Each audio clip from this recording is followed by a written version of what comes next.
My name is Nama, Noah's wife, and this is the biggest truth they forgot to tell you about the ark. Today, I will to telling my side of the story that most people don't know.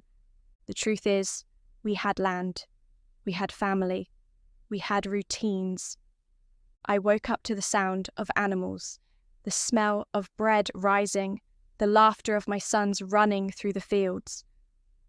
Back then, I still believed the world was mostly good, even if I saw little cracks, selfish men, greed in the markets, strange worship on the hills. I didn't think it would all fall apart. But Noah, he saw it sooner than I did. He heard things in the silence.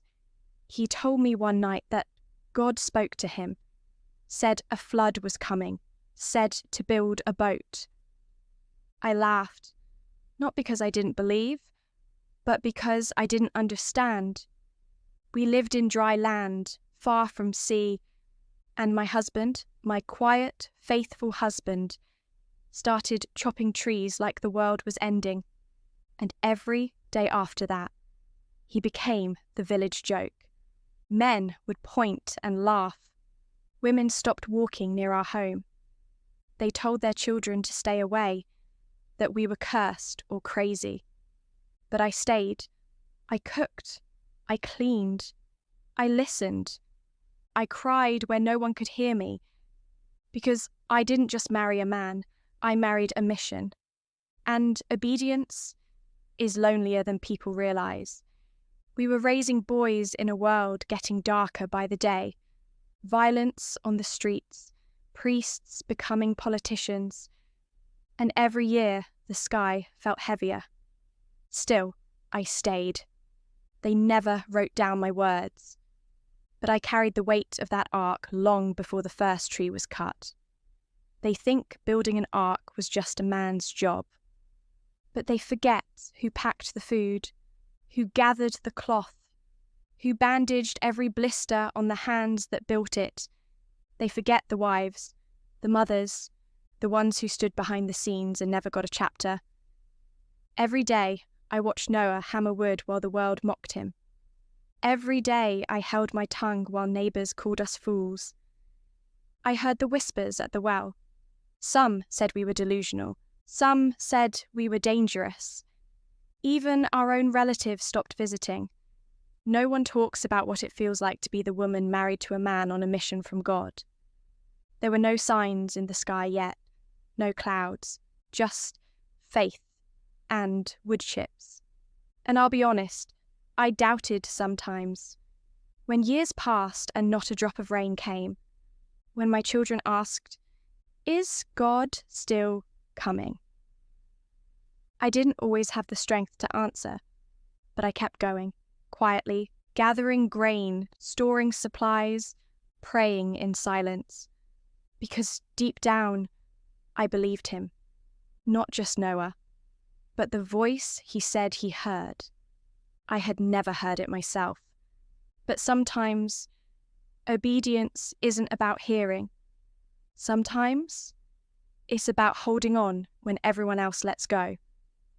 I'll never forget the sound. It wasn't thunder at first. It was a crack, like something tore in the heavens. Then the ground groaned underneath us. We had waited years for rain, but when it came, we weren't ready. People ran through the streets like ants in fire, screaming, knocking on doors. Some even clawed at the ark walls as the water rose. I heard them call my husband's name, begging, pleading, cursing, mothers holding babies, old men on their knees, people who once laughed at us, now crying like children. And inside the ark, I held mine. Not just my children, but my fear, my guilt, my memories of everyone we knew. Outside, no one talks about that part, what it feels like to obey and still break, because salvation doesn't always feel like safety. Sometimes it feels like survival. We didn't sing hymns that day. We didn't cheer as the ark lifted off the ground. We wept, and I whispered a quiet prayer. not of praise, but of apology, to the friends I couldn't save, to the women whose voices I'd never hear again, to the girl I used to be before the storm came. People think the worst part was the rain. It wasn't. The worst part was the silence after. Days passed, then weeks, and all we heard was water. No laughter, no voices, no bird song, just waves rocking us in a grave we didn't ask to survive. Some nights I stared at the walls of the ark and wondered, why us? Why did we get to live when so many didn't? I couldn't even grieve out loud. There was no space for breaking down, no space for questioning God. Not when I was supposed to be strong, for the sons, for the animals, for Noah. But I was tired of being strong. I missed the women I used to visit in the village. I missed the smell of roasted grain on a fire. I missed life, even if it was broken. Inside that ark, we were safe. But safety can feel like a prison when you're the only ones left.